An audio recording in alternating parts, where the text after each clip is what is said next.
Hello, my wonderful, beautiful friends, guys. Welcome back to r/EntitledPeople, where people truly believe they can do what they want, when they want, because no one else matters. And in today's episode, holy moly, have I got a story for you. Opie shares a tale about the worst day of his life, dealing with a wedding as a limo driver. We've got entitled wedding coordinators, a really pissed off father of the bride, a 75-year-old heirloom getting absolutely destroyed. The story is frickin' wild. Guys, grab a drink, kick your feet up, because this is not only a long one, but it's a wild one. But trust me, it's so entertaining. I hope you enjoy the story. Try not to shake your head too much today. And as always, you can send or link your post to this email right here. Let's dive in.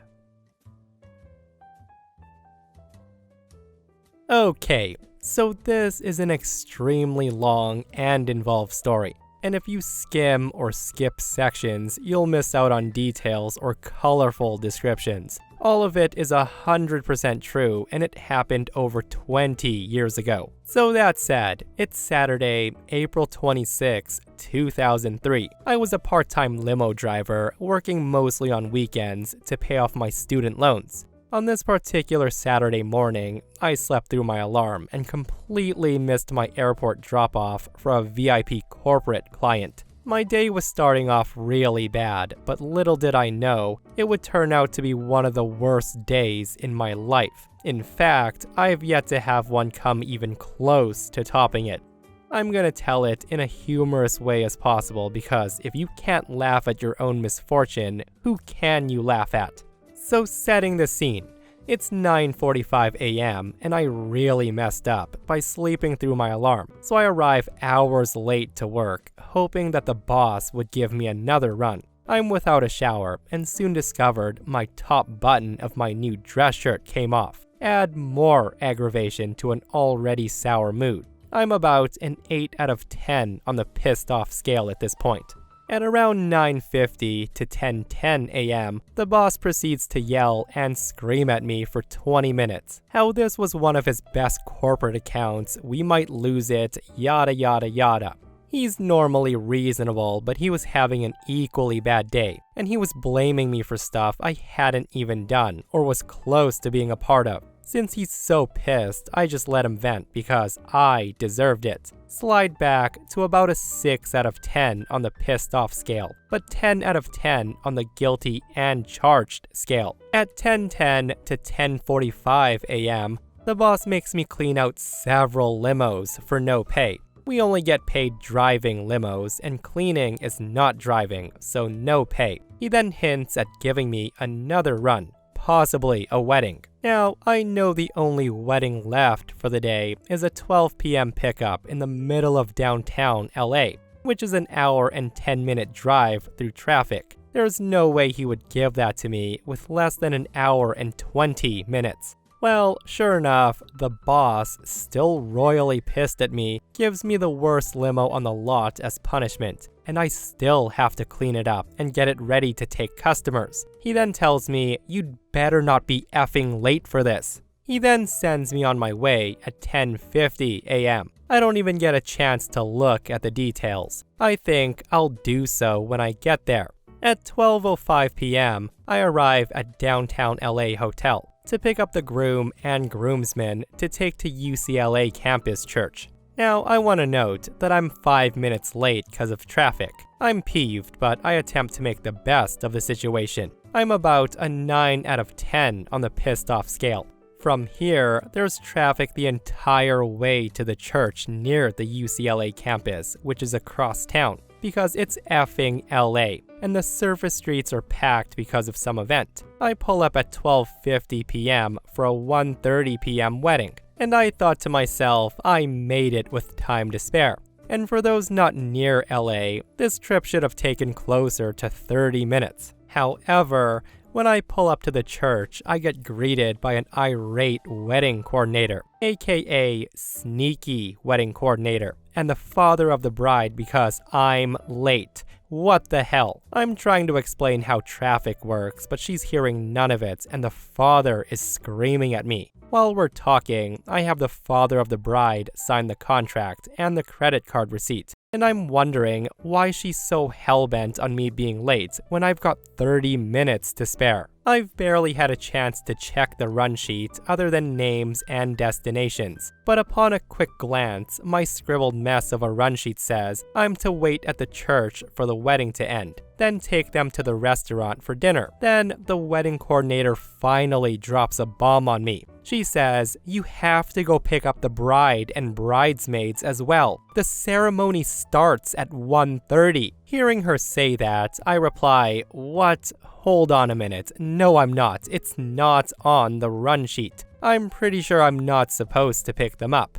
And she says, yes, you are, and you'd better hurry because they are in Chinatown. And for those who don't know, that's back in downtown LA. Now, I know I can't leave to do anything unless it's on the run sheet. Hiring a limo means everything is planned out ahead of time. A surprise pickup and drop-off point, especially for a wedding, is practically unheard of, and I've never heard of this happening. In essence, what the father of the bride and wedding coordinator are asking me to do is to add an additional stop on the run. This will make everyone and everything late. If I was supposed to pick up the bride all along, why wasn't this mentioned ahead of time and jotted down on the run sheet? The boss would have allowed more time for this. I thought to myself, did the client mess up? Did the boss mess up? What the heck? That's when I hear, quick, we need to hurry. Help me attach this traditional Chinese bow to the front of the limo. Hearing that, I'm thinking, time out, hold the phone.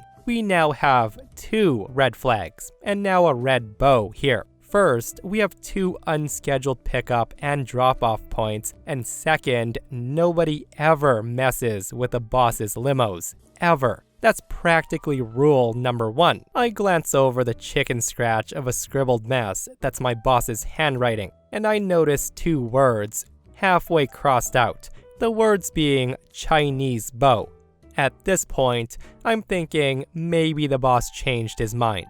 Maybe he forgot to tell me about this bow due to his fit of rage earlier. My instinct said I should have called my boss. But as he was already pissed off and I'm apparently late to pick up the bride from an unscheduled pickup, I thought best if I left him alone. He's just gonna say, well, it's a wedding after all, go pick them up.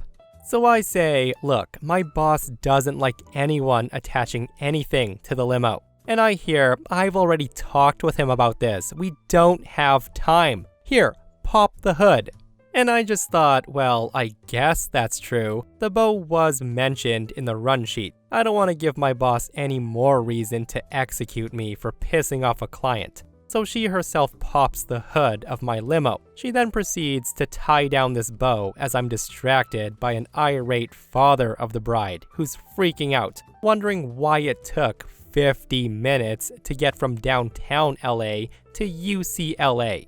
And here's your quick answer. Effing traffic. So after sneaky wedding coordinators finished, the ribbons are attached under the hood. I think to myself, well, she's obviously done this before, so I leave her to do all the work. Within a few minutes, everything's done, and the red bow is tied down firmly to the front of the hood. On the trip back to downtown LA, I noticed the bow is very loose, but due to time constraints, I don't have time to fix it. At around 1:20ish, no traffic on the way back, thank God, I arrive at the unscheduled stop to pick up the bride's party with the mom and grandmother, all who are Chinese and they hardly speak a lick of English. Obviously, we're gonna be late, but I'm doing my best to speed things up given the circumstances. I know from previous experience that the 10 freeway is jam-packed near the 405, so I exit to surface streets and I pick a route with less stop signs and traffic lights.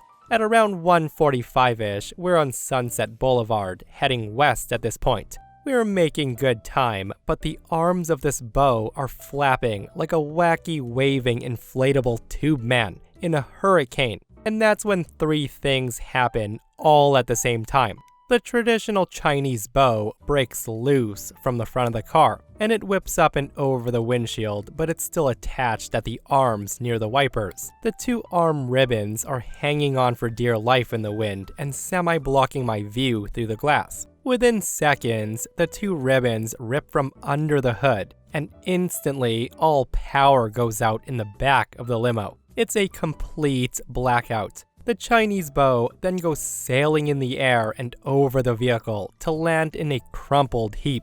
Meanwhile, I'm left stunned, saying to myself, what the hell? The old crones in the back are screaming bloody murder in Chinese, and I instantly start to panic yell right along with them. Through the chaotic madness that's the 6 Chinese women screaming, I quickly gather that the bow is some sort of family heirloom and must be preserved. They demand I get the bow. I'm to do it, not them, to stop the car and get out in the middle of traffic. And remember, the limo is stopped on the side of the street on Sunset frickin' Boulevard, where there's no shoulder to pull over. My limo is literally in the middle of the right lane of moving cars. I react by putting my hazards on and carefully open my door to cars whizzing by and horns blaring and people screaming many F words at me. I then spot the lovely wedding piece and I witness it getting run over by a car. I'm playing a living version of Frogger through the oncoming cars and I finally get to this blasted bow.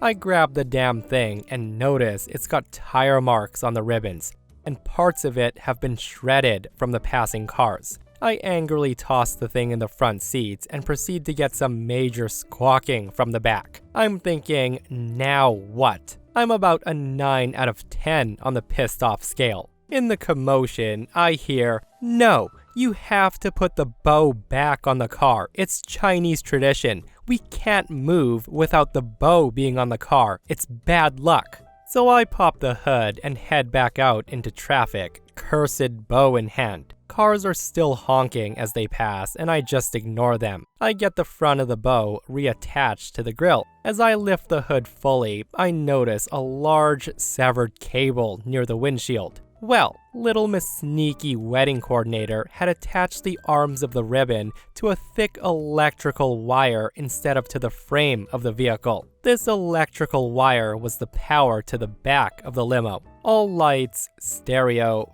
features, and get this, AC unit. They had no power at all and had no way of fixing it right now. I finished tying off the bow to the frame.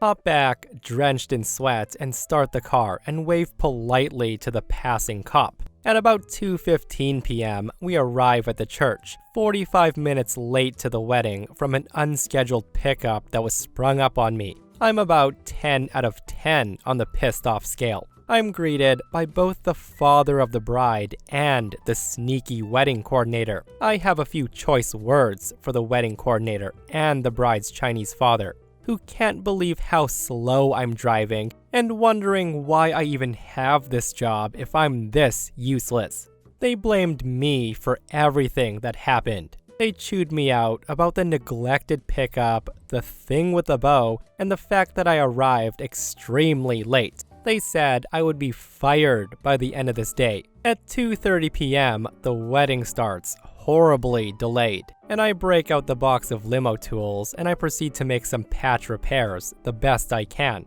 Little did I know that this was only the start of bad things to come. It's now 2:30 p.m., and to say that my day's not going good is a hilarious understatement. With the wedding taking place, I've got a couple of hours to kill. The hood's popped and I start to do some surgery on the limo. I'm no mechanic, but I'm handy and tech savvy. I end up mashing the two broken ends of cable together and I use a crap ton of electrical tape to make sure it holds for the next few hours. I test it out and it works, for now. I then make a phone call to a fellow limo driver I'm friends with and I rant to him about my day. He's extremely sympathetic and he gives me a lot of advice on how to handle the father of the bride and the sneaky wedding coordinator. It turns out he was familiar with this run and was present when the boss was taking down the information. That's when I find out the sneaky wedding coordinator and the father of the bride had tried to pull a fast one on me. The extra pickup of the bride and company I made was not allowed. It would have cost the father extra money because of the time and gas required to get them. Not only that, the boss specifically told sneaky wedding coordinator that she's not to tie the bow on the limo. Upon further review of the run sheet, sure enough, the crossed out Chinese bow was in fact the boss's attempt at circling it and inadvertently crossed out the no directly above it. I completely missed it before because I had only glanced at it previously. With newfound confidence, I'm calm yet determined to see this run through. I now know that I can just take the bow off and argue with the father and family, because it's the wedding coordinator who pulled the fast one. But it's the bride and groom who are the real victims here. I'll let it stay on for the remainder of the trip, because I'm just going to Chinatown for the final drop-off. I clean out the limo and make it picture perfect. I even readjust the ribbons of the bow so it'll last the final leg of the journey. I tighten down the front wires to the grill so this sucker's not coming off, and that's important for later. It's now around 4:30ish. The wedding's long been over, but the pictures at the church have taken extra time. I'm to drop them off at 5 p.m. at the restaurant. With late afternoon traffic, this is cutting it short, as I don't want to charge them extra. The bride and groom at this point are smiling, obviously in a much better mood, and the events from earlier that day have been tossed aside. I settle them in and smoothly pull out of the parking lot. I'm happy, they're happy, the birds are happy, the sun's shining, my limo is working, and this hellish run is about to be over. I'm thinking, we're all good, right? Oh, how wrong I was. At 4:48 p.m., while on the surface streets attempting to head to 10 freeway, I'm noticing that the arms of the bow are looking worse for wear. The excessive wind is literally pulling the fibers apart near the hood. This catches the attention of the bride and groom, and they slide up the bench seats to peer out the window from the back. The bride is worried because the bow is a 75-year-old heirloom from her grandmother, but she accepts it's pretty much destroyed. The limo's cruising fast, and the right arm of the ribbon tears free near the windshield, and it's now flapping wildly in the wind. And I thought, that can't be good. The three of us are practically holding our breath as we notice the left ribbon tears free close to the same spot moments later. I say, okay, that's not good. I'm gonna slow down and take care of this, okay? With no protest from the newlyweds, I carefully slow the limo down and make preparations to pull over. And you know how movies can sometimes slow down a scene and play it in ultra slow motion? Well, I can still see the memories of what happened next replay in perfect high-definition slow motion. When you have two silk pieces of cloth land on a waxy smooth surface like a hood, there's very little surface friction. Combine that with an incline and gravity will take hold. The two arms land gracefully on the white surface and they start sliding forward to the front of the car. Now, Lincoln Town cars have a large fan in the front of the car. Large circulating fans in a hot car means you have a vacuum effect going on, and silk doesn't weigh that much. The two long ribbons get sucked up under the limousine, and all we hear is whirl, wheeze, clunk. The limo stops moving. Dead. Nothing. I'm thinking, what the hell? I slam the hazard lights on, and I step outside to inspect the damage. The ribbons of this effing bow are strung tight like violin strings up and under the bumper of the car. And I thought to myself, you have got to be kidding me. I go back to the driver's cabin and then pop the hood, only it doesn't pop. I think, what the F? So I go and look at it, and this effing bow is still attached to the grill. And for those who don't know, Lincoln Town cars have the grill attached to the hood of the car, rather than to the frame of the vehicle. When you lift the hood, the grill comes with it. And I can't lift the hood because the bow's tied down with the wires through the grill, and the ribbons are locked up tight underneath the car. I'm frickin' screwed. I'm about a 10 out of 10 on the pissed off scale at this point. I quickly explain to the bride and groom that everything is under control, meanwhile thinking to myself, like hell it was, and to please remain in the vehicle while I handle this. So with my suit and tie still on and my trusty limo repair kit on hand, I crawl on the dirty asphalt to inspect the damage. After a few minutes assessing the situation, I can only determine that the only way that I'm gonna free the silk ribbons from the radiator fan is to literally cut the damn thing apart and attempt to unwind it. I use the knife in the kit and I start sawing at this 75-year-old family heirloom that has literally lasted through World War II. At 5:25, I'm burned, dirty, sweaty, and I have road scum all over me.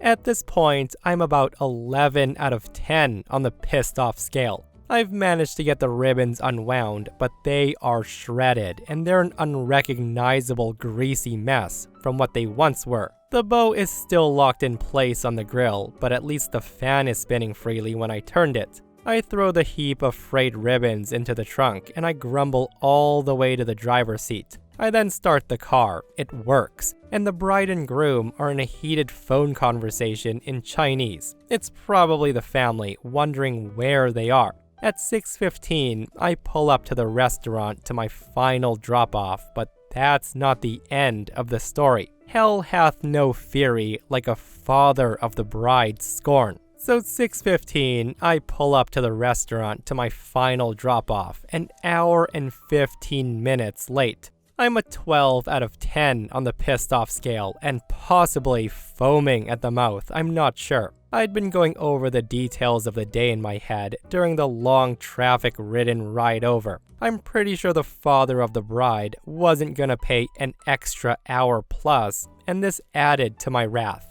I mean, I was tricked into putting on the bow that both sneaky wedding coordinator and father of the bride knew they couldn't put on. I was almost run over in the middle of Sunset Boulevard, and I was forced to do car repairs on the asphalt in my only suit. I was made to do an unscheduled pickup, knowing full well they should have paid for it. I'd been yelled at, insulted, my top button on my shirt was broken. Needless to say, I wasn't a happy camper in this moment.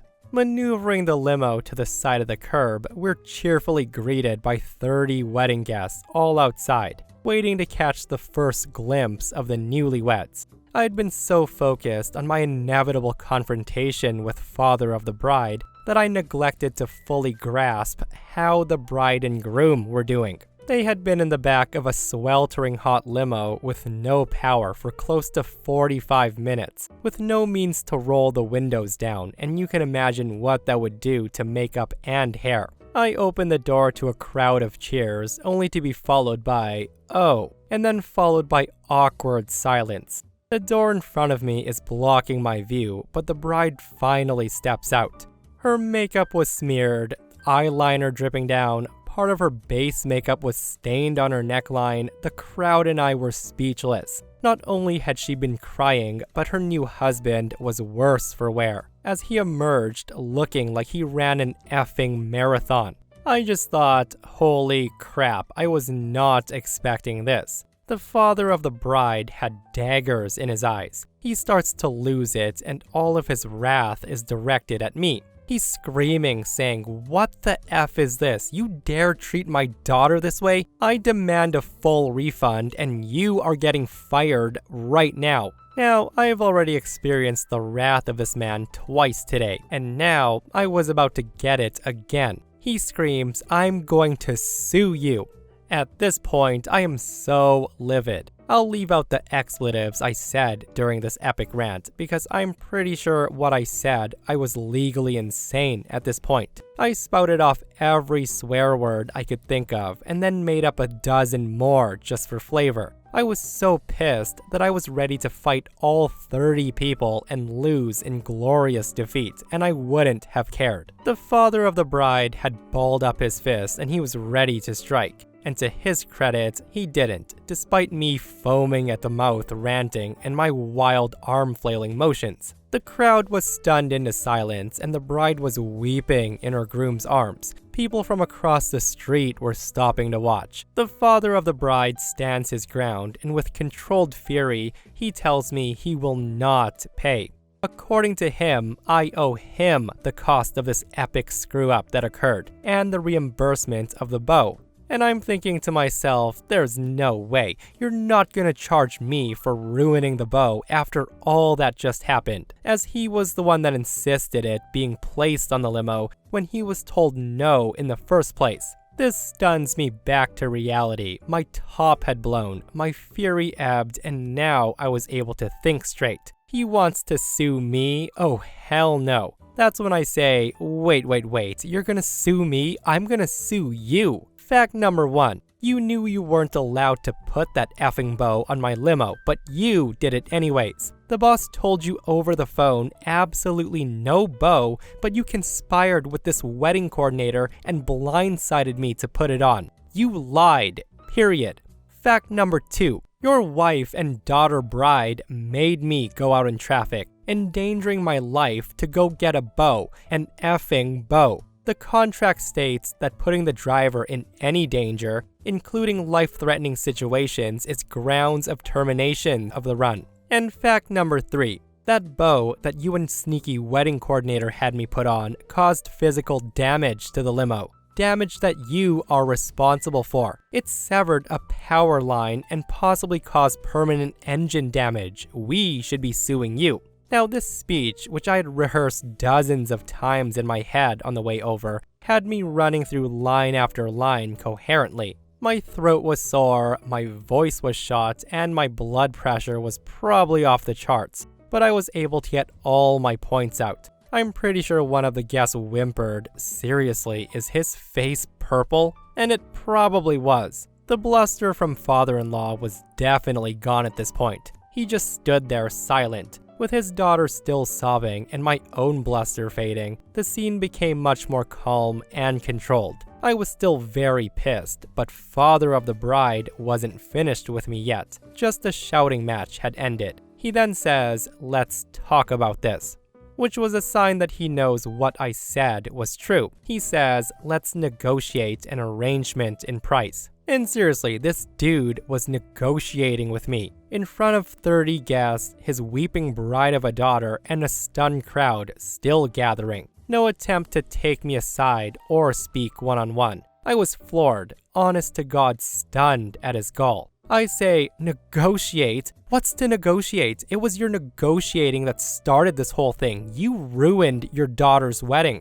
You didn't want to pay my company the $80 for the extra pickup, which caused the wedding to start late in the first place. And then, you didn't want to hear no for an answer with the effing bow being put on this car. I let my words hang there for a bit and said the thing I regretted. And to this day, I wish I could have taken them back. True or not, right or wrong, there are some things you should not say. I just went on and said, it was your cheap ass who caused all of this to happen. You ruined your daughter's wedding day. Are you happy? You didn't want to pay extra or hire another limo company that would allow a bow to be placed on the front. Probably because you were too damn cheap. So all of this happened. You effing ruined your daughter's wedding day.